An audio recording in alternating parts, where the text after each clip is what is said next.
Welcome to the Neighborhood Play.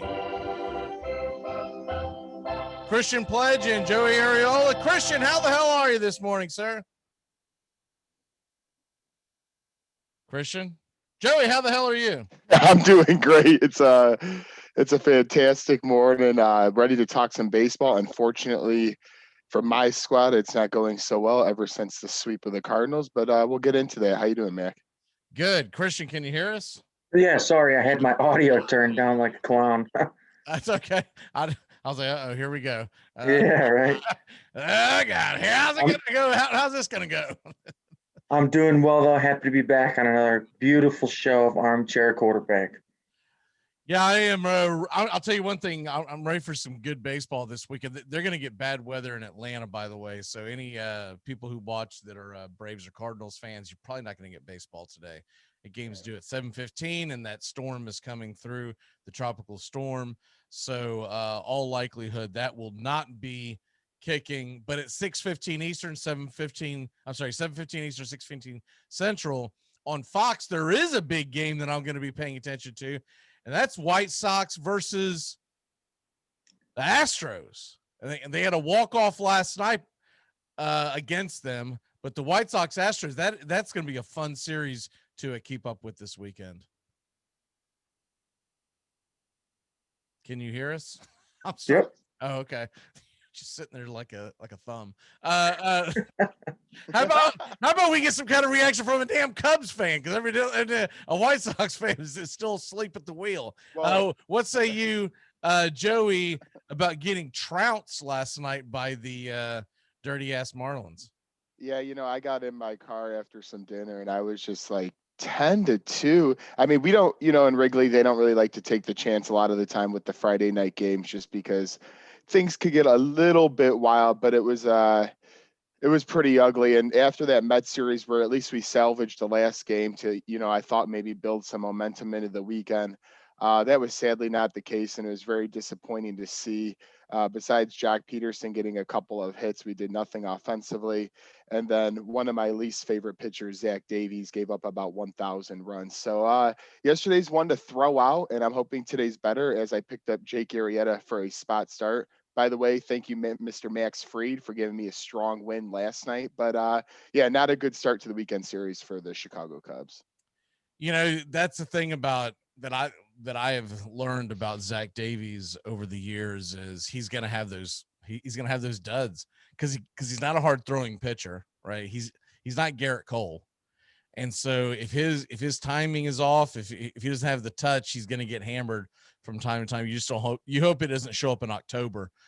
Now, it's also Atlanta's fault because Atlanta didn't re-sign Adam Duvall like a bunch of dumbasses, and he had himself a night last. Yes, he did. God, I always check to see what's going on in the world of fantasy baseball, and I saw the Cubs score, but I was actually more locked in to the St. Louis Atlanta game, the Chicago Houston game, and then I was also watching the playoffs.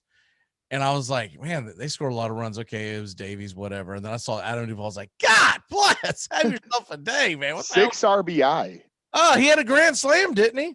Yeah, he absolutely. It was between him and actually one other guy did the damage.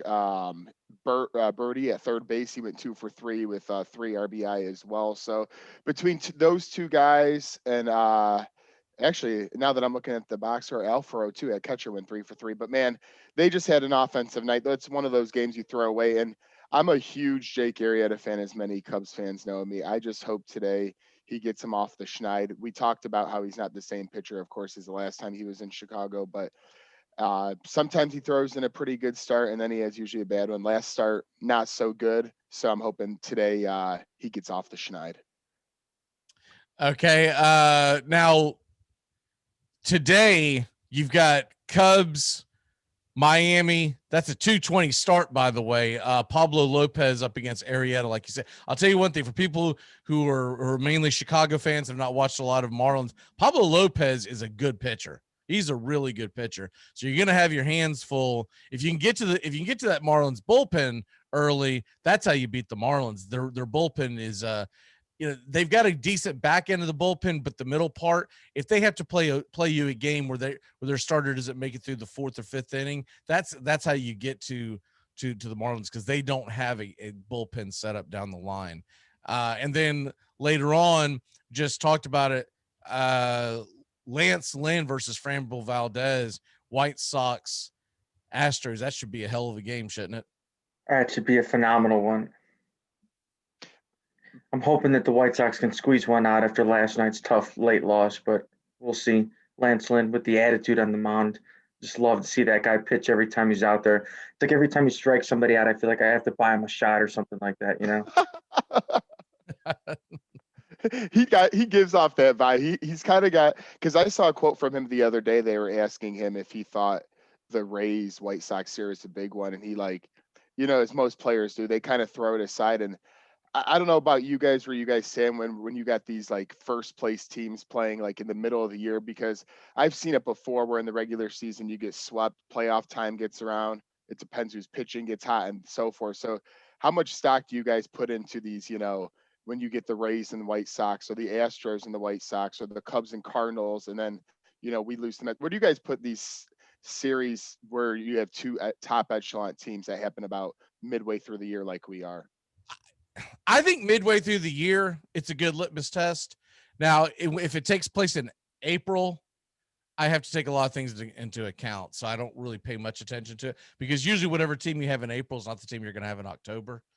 But I think June is about where we really get, once you get past Memorial Day, to me, is when I really get into the meat of the Major League Baseball season, as far as, not that all games aren't important, because they are. You need to win every game in April that you can, just like you need to win every game in September. But when you're sitting there in June, I feel like, other than a few ads here and there, this is probably your team going forward. And this is probably the Astros teams going forward. And I love these big matchups. I mean, they're fun. You would think St. Louis, Atlanta would be a big matchup, but it's not. It's two teams that are basically going nowhere. I find it funny that the Braves Twitter, they were all pounding their chest last night. And I was like, relax, dude. This team just got swept by the Cubs. This team doesn't have Jack Flaherty. This is not a typical Cardinal team, right? And so don't forget, you just lost 2 out of 3 of the Marlins. Okay, don't forget, your bullpen blew 2 against Philly. But when you got two teams that are playing well, like the White Sox, like the Astros, I think it's different, because you get a good litmus test. Let's say for some crazy reason Atlanta makes the playoffs, and some crazy reason St. Louis makes the playoffs. This particular series this weekend is not going to matter, because this is not the team that will have made it to October. But these are the teams in Chicago that are in Houston. These are essentially the teams, God forbid any more injuries to the White Sox, that would be in the playoffs. And then it's conversely with the Cubs. I mean, you lose a game to the Marlins, it's going to happen in a 162 game season. It's just going to. You don't want it to turn into a long losing streak, and so that's why today's important, because you want to get out there and get back on the winning track. Even though Pablo Lopez is a good pitcher, the Miami Marlins are not a good baseball team.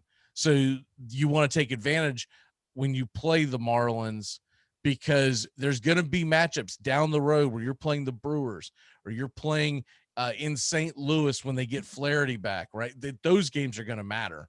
And it's nice to go, well, that's fine, because we got a 7-game lead because we beat the crap out of the Marlins and the Pirates all year long.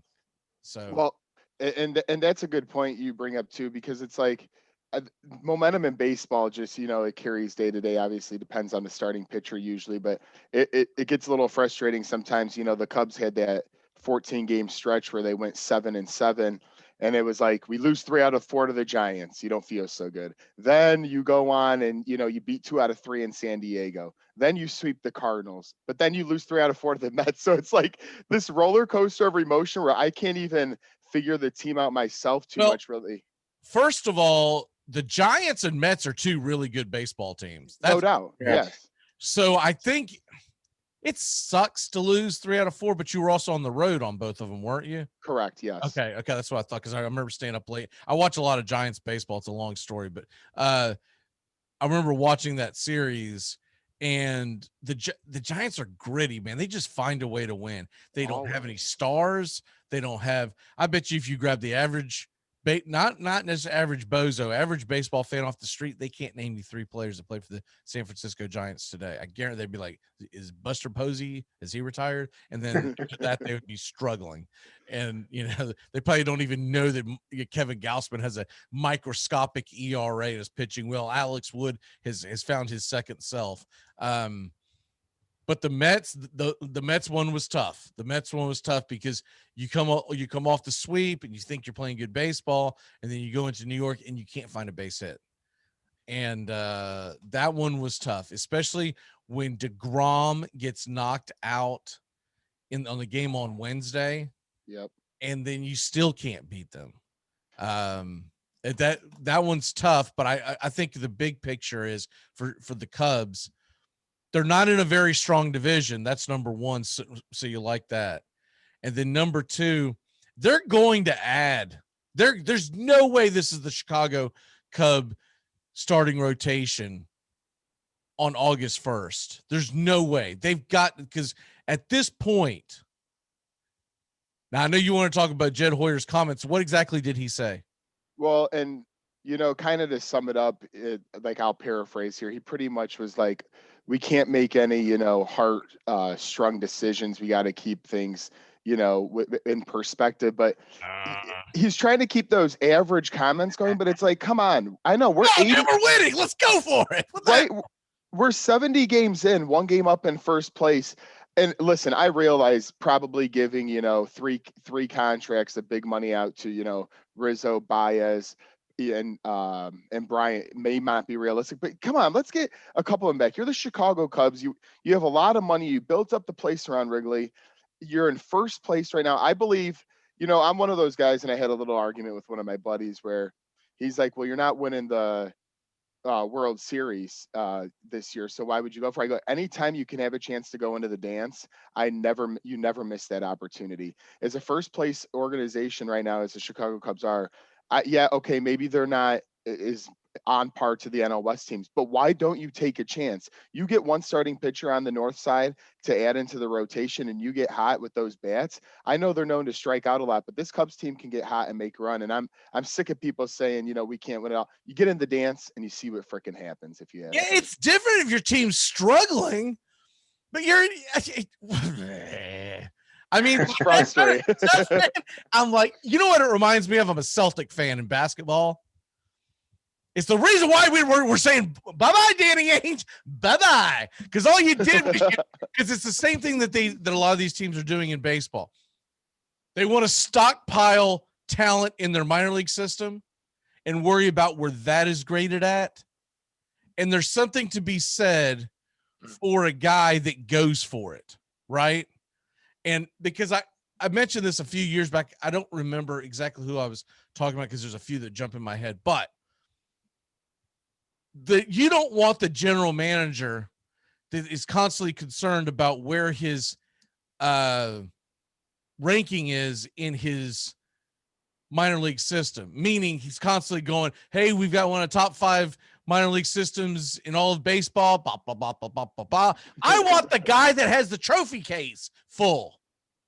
No, you always like that frustrates me so much because a lot of people say, well, you know how the Cubs built this thing, it was for the farm. Okay, maybe we don't have the greatest, Yeah, but you don't want to go through that again because there was also 4 or 5 years of just terribleness.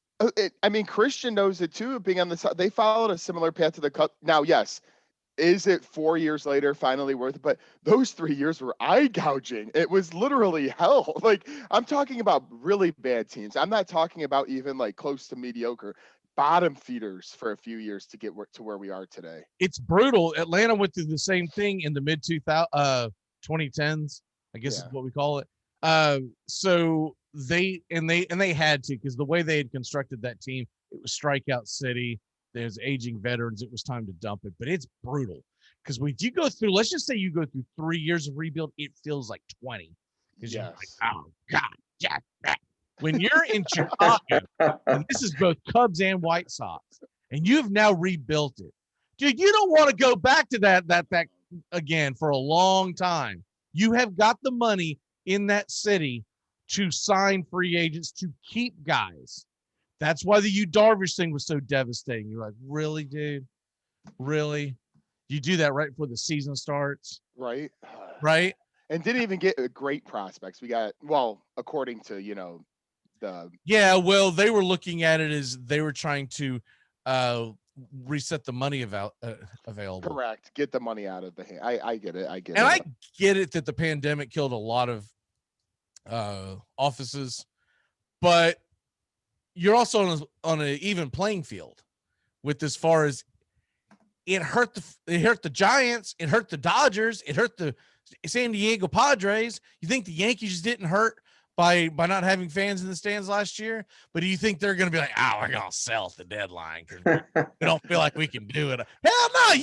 This is why so many people are Yankees and Red Sox fans, because yes, they have the money, but the biggest thing is because they have the money and they know the money's on the line, they will not sit there and suck.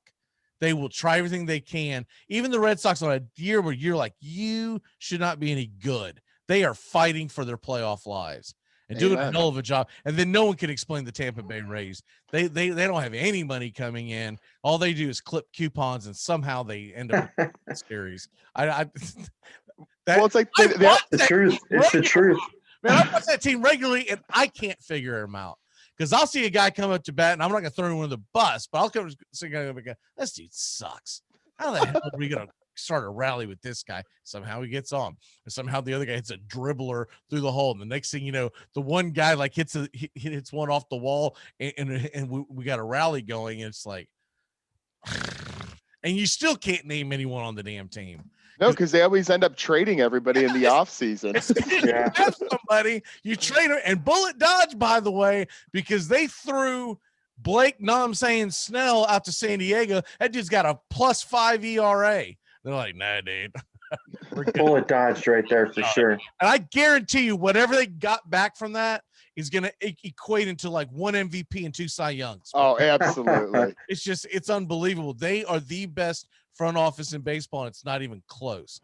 The scary thing is that the guys that originally started that, essentially, they run the Dodgers now. So they have both. They have and they also have this. And so it's a dangerous combination. Exactly. Can you imagine if the Rays had money? Oh, we might as well not even watch. It'd be over. The AL East would easily become the best division in baseball to pay attention to. Or it'd be a runaway. It'd be a runaway because one of the two. Because the Yankees do incredibly stupid things, and the Red Sox do like every 3 years. You're like, why the hell did you give Sandoval $100 million? The guy can barely put on a pair of pants. Yeah. And I love Sandoval, man. Pablo is pinch hitter in Atlanta now. He does a great job, but we're also not paying the dude. Yeah. In a year to come off the bench as a pinch hitter and give hugs when someone hits a home run. The YERMINATOR. Now I'm starting to think that you're having some kind of sexual affair with him, Christian.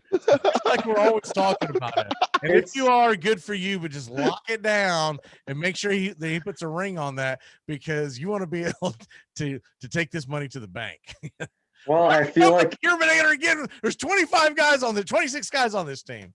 Well, every day we look at him, whether he's in the lineup or he's not in the lineup. And when he is, you're hopeful that he's going to come through with one of those big cracks of a bat. But since starting the season, or in this last 28 days, the guy's batting 122. He's got 10 hits, 1 home run in the last 28 days, and 82 at-bats. It's pretty tough justifying why the guy needs to be in the lineup every day. And I don't know, a part of me argues that we should just send him down to the minors and give somebody else a shot. We might see another Terminator come up from the minors. Who the hell knows? That's the beauty of calling these guys up. You just never know what you're going to get. But does the YERMINATOR have options? Could he even be sent down? If he can't, DFAing him, I don't think there's anybody in the league who's going to be looking to pick up him anytime soon, batting 122 in his past 80 at-bats.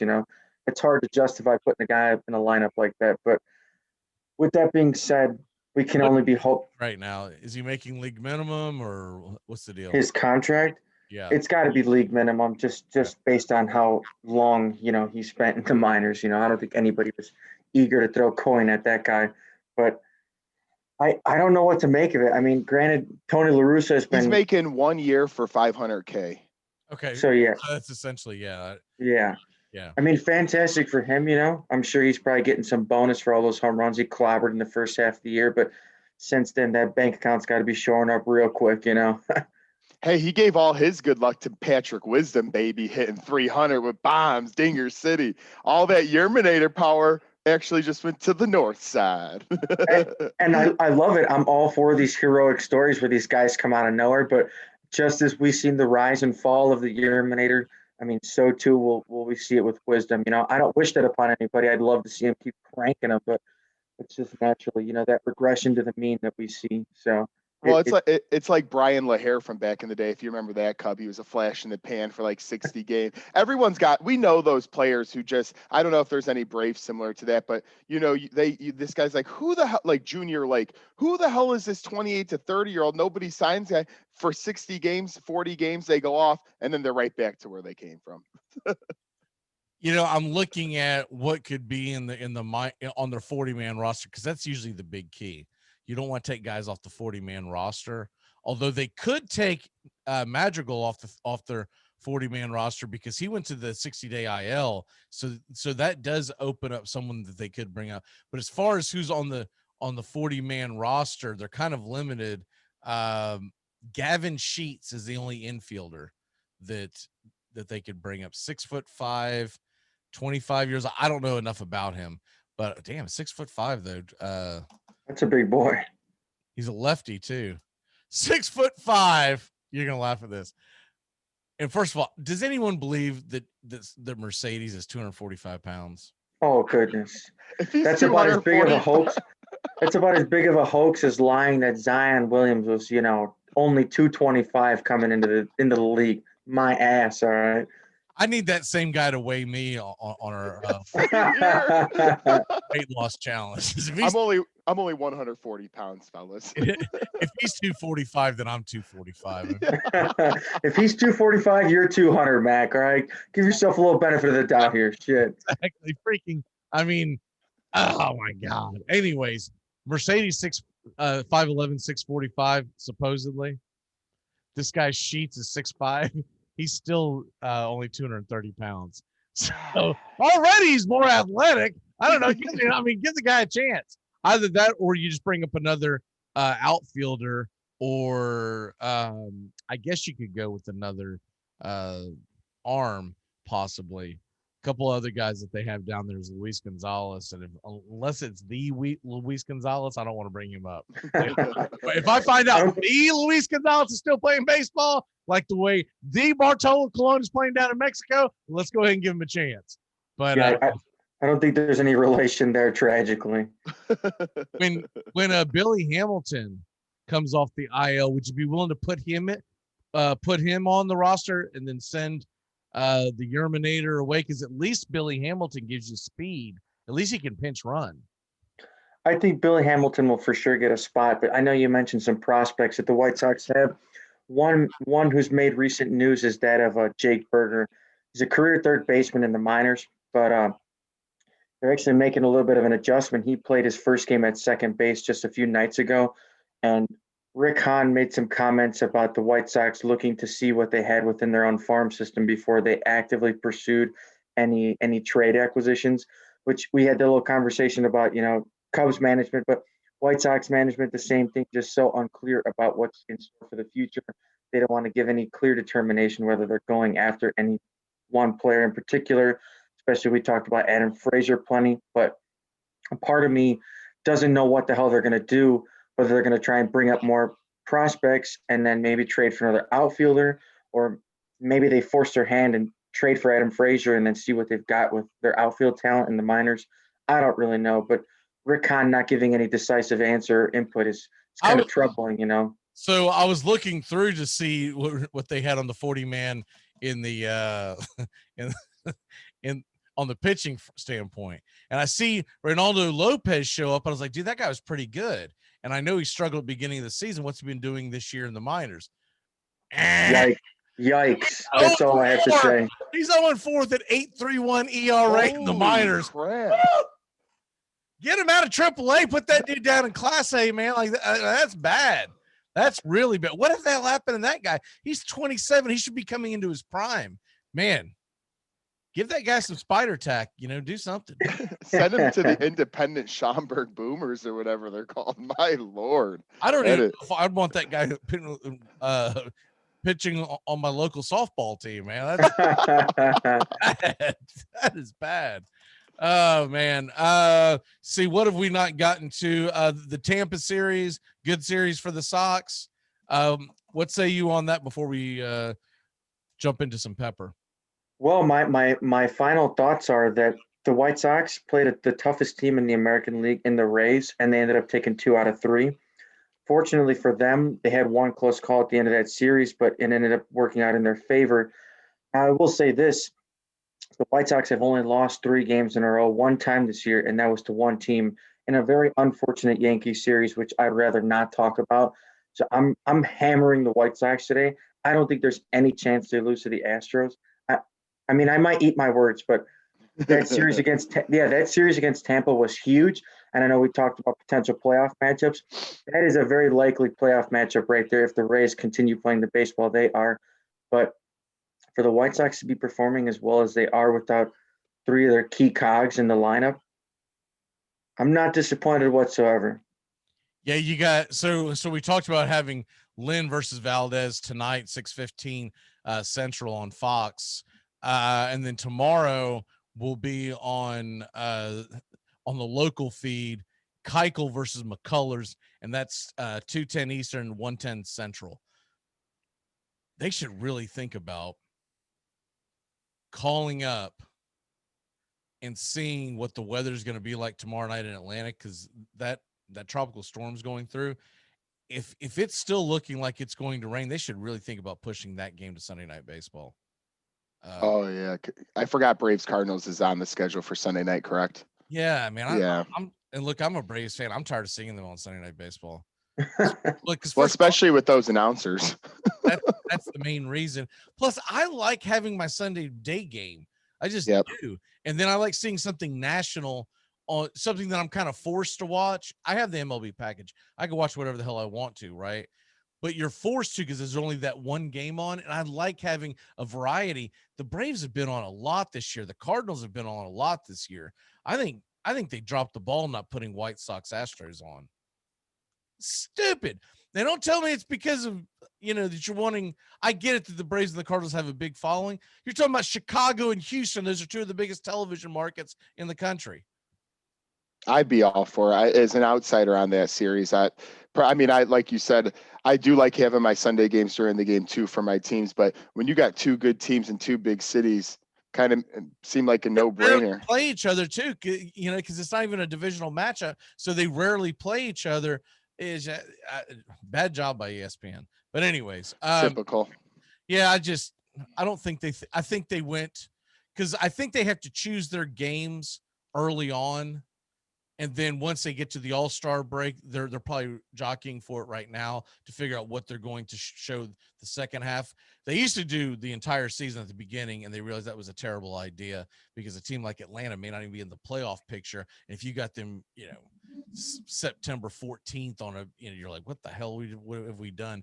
We put the freaking Braves versus the damn hell. What if something happens to the Dodgers? And they're out of it. And they're like, who's going to watch this? So they've changed that, thankfully. But I think they rely too heavily on putting the teams that were in deep in the playoffs last year in the first part of the slate. I think it's much better to have variety. Agreed. Anyways, let's go ahead and get to the playing pepper. Y'all ready? Let's do it. Okay, so today's Juneteenth. So I figured this would be a good one as we commemorate. Obviously, it was the Emancipation Proclamation, and this was essentially when it was first began. It was actually the obviously Republican Party after the Civil War. It was a big celebration because the slavery had been ended. And so it's just now coming into focus. I don't know what took it so long for it to come into focus. I'd never even really heard of the term Juneteenth until a couple of years ago. But anyways, the point being, first of all, I think they really needed to come up with a much snappier name, but whatever. With all that being said, Juneteenth's going on. So Black Americans have obviously been made big strides when it comes to the world of sports, comes to baseball. Jackie Robinson's the first thing that comes to mind. But I've got a couple of interesting questions to you. All right. What Major League Baseball player today, they don't necessarily have to be a Black American, okay? Because this is leading into something down the road. So it doesn't have to be a Black American. But what Major League Baseball player today would be a great NBA player? And I will start with Joey. Oh man, what MLB player would be a great NBA player? I am going. I automatically start thinking of like the quickest guys and the tallest guys. Like Aaron Judge popped in my head right away just because he's so tall, but he's not tall enough for the NBA. He'd get hurt, man. He'd be Joel Embiid. That dude. That dude have a freaking broken knee or something every single game. I'm just trying to think of somebody really explosive. All right. Go ahead. So I'll throw one at y'all. I think Fernando Tatis would be an incredible NBA player. That was actually going to be my answer. Sure it was. I'm so serious. I'm so serious. You know, the NBA is so full of life and character and all our players, and Tatis embodies that to the T. You know, he plays with so much so athletic. You know, yeah. when all right. So I'll give you him. Okay. All right. Thanks. I think he would be a hell of a shooting guard. Okay. Okay, if you're gonna throw it to me, I don't know if he's ever dribbled a basketball in his life, but I think if you taught him a couple of years, there's nothing Ronald Acuna Jr. couldn't figure out. And just from the way watching him leap from the dugout on celebrations, I figured the guy's got to be able to dunk. So I'm gonna go with him. I think a fun guy who would watch would be Ozzy Albies. I feel like, you know, we talked about a second ago. I feel like Billy Hamilton would just be a ball hog. I feel like that dude just be. I was thinking like about Rondo. Him. He'd just be dribbling around like, pass the ball. No. I got this. I don't know why I get that feeling, but I just got a feeling Billy Hamilton would just be a ball hog. Joey, you got one? Honestly, you know, I was thinking about the fastest guy, the tallest guy. I don't really have a good one that comes to mind. It ain't gonna be the Yerminator. No. You know what? I'll just keep. Imagine his fat ass coming up and down the. Oh boy. 45. 2 minutes a night would be all the time he gets on the clock. Shorts falling down. Yeah. I can just see it. Who you going with? You know what? I'm just gonna stick with if Javi Baez can make classic plays, and we're gonna say Tatis, I'm gonna say why can't that man do crazy things in the NBA too? Maybe as like a 2 guard. So I'll go Javi Baez. Why not? I feel like Jason Hayward would be the best Cub. He's tall and he's athletic. Now I have no idea if he's ever played a day of basketball in his life. Well, I was looking up. You know, all time I'm gonna say it's Dave Winfield because the guy was drafted in everything. But today, I don't know. Something tells me, if nothing else, I feel like Hayward could at least be a Dennis Rodman type and just go get the board, right? Right. And I was looking at players actually, Mac, while you brought this topic up, who've done that. Names like Chris Young, who used to pitch for the Padres, or Mark Hendrickson, who pitched a little bit for Tampa Bay. Those are 2 guys who actually started in the NBA and actually made it to the MLB. So I was trying to find some crossover there. What NBA player would be good in Major League Baseball? Oh, what NBA player?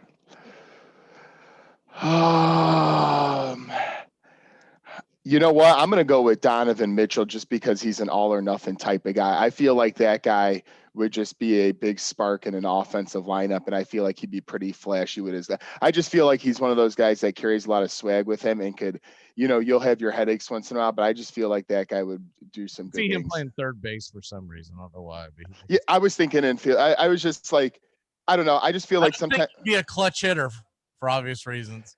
yeah, no, man, we can't. Don't even. Choking.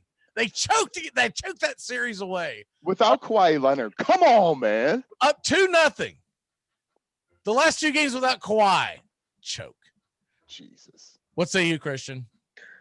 My first name that came to my mind was a Trae Young. I could see him playing like a second base shortstop kind of deal. And just because he's like so good with, I had written down, but I got a second one. Go ahead. just because he plays with so much emotion and he's cool with playing like that bad guy role, he kind of gives me Manny Machado vibes, like he'll be the asshole to like taunt the other team, post a showboat a home run or that kind of thing. So my pick was easily Trae Young. Yeah, I feel like Trae Young, I feel like he would be a real pain to get out. I just have this feeling. See him as like a second baseman, probably. The guy that I'll tell you what, I will even make it even more centralized. I'm gonna take a guy that is still in the playoffs, okay? Because you've got it essentially set where tonight's game 7, you got the Bucks and you got the Nets, and then waiting is the winner of Philly and Atlanta. So we got Trae Young out of the way, and then the Suns are going to play the Clippers. I don't know what the hell that's going to be. If it's a Kawhi-less Clipper and a Chris Paul-less Suns, what kind of ratings is that thing going to get? Yeah, not much. But I'm thinking a guy that would probably be pretty good and I think he'd be a good pitcher because he's the thinking man, would be Chris Paul. Oh yeah. And he would be able to play this weekend because MLB doesn't have COVID protocols from 7 months ago. So he would be able to play this weekend because he's been freaking jabbed. So he wouldn't have to be taking these stupid COVID tests when you've already gotten the damn vaccination. Yeah, that's I mean, I'm like you said, I'm looking forward to tonight's stuff, but a lot of NBA when you don't have Chris LeBron. Paul being like a Maddox type, someone who's going to beat you more with guile than actual. And I would think a point guard would have some pretty good touch on him. Oh yeah, maybe some sticky stuff. All right, the last thing before we leave here on Juneteenth, what Black American MLB player is your favorite? And we're going to go with one for today and then one for all time. Okay. Christian, I'll start with you. I was just saying, my first name that came to my mind got to be Ken Griffey Jr., one of the most exciting players to ever play the game. I mean, he just brought so much life to Seattle in a city where, baseball is kind of forgotten about. But today, it's got to be Tim Anderson for me. He's like the heart and soul of the White Sox organization. So that's an easy one. Joey, what say you? If I'm going all time, it's kind of funny because I'm going to go to the South Side and say Frank Thomas. He did it as far as we know, he's done everything the right way. I like his commentating. I think he's just, a good person. He even like kind of cracks me up. So for my all time guy, I would go him. And then I'm trying to still think. I'm definitely not going Jason Hayward. He's got enough money where I'm not saying that name. That would be a clownish move. Tim Anderson's a good one. Mookie Betts is obviously another name that could be thrown out there. I don't know, Matt. Who's yours while I'm still finishing up my current play? Okay, so my all-time is Mr. Bob Gibson. Okay. A lot of it has to do with the fact that my grandfather was a huge fan, and then I was lucky enough to meet him years ago. Well, nice. I was working. I was doing security in a bar. Long story short, if I haven't told y'all this story, I know I've told it on the weekly show, but I did not want to approach him because I didn't want to bother a guy, but I recognized, like, holy crap, that's freaking Bob Gibson. Now, this is a bar that got celebrities in all the time, and my manager was actually surprised that I was actually awestruck because the people that I was running into every day are like the names of names, right? Right. But I don't give a damn because none of them played center field, right? So I don't care who you are, but I meet a baseball legend, and I was like, oh my god, that's freaking Bob Gibson. So, anyways, he's sitting over there, and they finally talked me into going and talking to him. He's eating lunch. This was a nightclub at night, but it was a restaurant during the day. And I go over there to talk to him, and all basically the gist of it was this.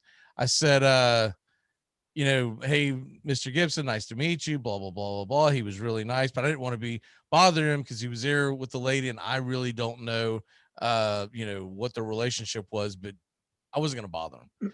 I go to walk away, and I had to get, and so you got to realize this dance floor that they had at night, the place was called Shoeless Joe's. And so this dance floor that they had at night looked like a baseball diamond. Okay. Oh, nice. During the day, they had chairs and tables sitting on top of this baseball diamond because that's where people ate, right?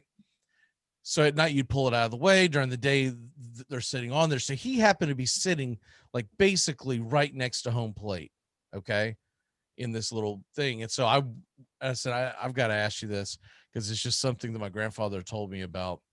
I said, what would you do if I did this? And I acted like I was standing at home plate, and I leaned over home plate, right? Like I was like a lot of them do today, right? Where their elbows are over it and stuff like that. And I was doing this number.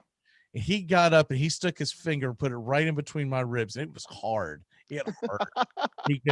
he goes, I can't say exactly what he said. He goes, I'd put that M&F and ball right here yet, so because it only belongs to me. Okay. It looked me dead in the eye, and like there was like a, you knew he mean business. Yes. And I was like, yes, that's what I'm talking about. Yes. And he just started laughing, shaking his head like, why are you so happy? I said, you're the man, like that. I just walked off. That's the exact answer you wanted to I was hear. like, I'm not even going to say one more thing to him because that was the perfect exit. I was like, I'm done. So he is my all-time favorite. Joey, did you think of one while we were Yeah, well, and a little story. So it's funny. I would say, even though it's not as recent, Dexter Fowler, just because of what he did with the Chicago Cubs, I know his career is on the downwards now. But what's funny you say that story, because last night, actually, my buddy was sitting right behind Theo Epstein and Chris Chelios at the Chicago Cubs game. And he was kind of afraid to say something too. And eventually he ended up just not as cool a story as yours. He got a picture with him. But it was interesting to see Theo back in town, as I'm sure he's always obviously invited back, being the World Series configure there. But it's always a little nerve-wracking when you meet somebody famous and how you kind of approach that, because everybody wants a picture or a comment, or you came up with a sly way to do it with Gibson, but always fun to meet somebody that's popular. I think my current would be, because it really popped online because I saw him the other night scoring on a double that someone had hit. Justin Upton. I really liked Justin Upton, and I miss him. I really liked him as a Brave. He was calm. He was quiet. He was a leader, and it's hard to believe he's been gone as long as he has been.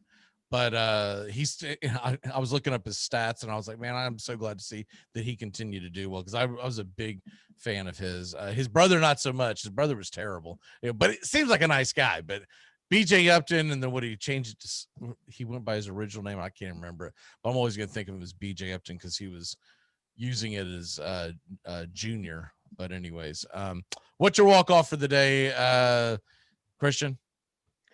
Well, like I mentioned earlier, the White Sox have yet to lose 3 games this year, other than once to the Yankees. I don't foresee that happening with the electric Lance Lynn on the mound. Granted, Framber Valdez having a decent year. I love the White Sox today. I think I'll be taking them with the runs, 1.5 runs, just to cover my ass a little bit, but I'm hammering them today. I have to. Joey, what's your walk off? Jake Arrieta, you're one of my favorite. Get the job done. Just like I said on the armchair quarterbacks on Thursday about Giannis. So you're rolling with that 5.14 ERA in fantasy today. It's a risk. It's a risk. I'm just hoping on the home field he can get in those 5 innings, 1 run, 5 Ks, and just get me a W and get the hell out of there. Because the Cubs need a stopgap right now, and unfortunately, there's not many starters in the rotation who could be stopgaps. So I'm putting Jake Arrieta into the limelight. So my walk-off for the day, we've already talked about the Cubs and White Sox games. Obviously, you got to watch those. And there's a couple of decent matchups today, but the one that I'm focused on, it's actually on MLB Network today, which I just saw that it's going to be on MLB Network. But 4:05 first pitch, good pitching matchup. Aaron Nola is in San Francisco to face Alex Wood.